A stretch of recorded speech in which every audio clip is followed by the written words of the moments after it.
Najnovši televizijni magazin bude u duchu nacionalного šveta Rusnacoh, котре ще означує 17 januara jak zdogадування на дзеньке 1751 року, совєтнік цариці Марії Терезії і адміністратор Краljevskого державного бачкого дистрікту Зомборе Franz Josef Teredel potpisal kontrakt o naseljovanju 200 ruskih grekokatolickih familijoh na tedišnju pustaru Veljki Kerestur.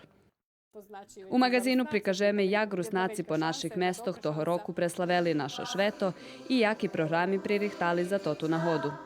U predloženju programi na 21 hodinu u terminu emisiji Široki plan budeme emitovat znimok Švetočne akademiji na centralnej preslavi nacionalnog šveta Rusnacoh u Republiki Srbiji, kotre še toho roku otrimuje u Šidze.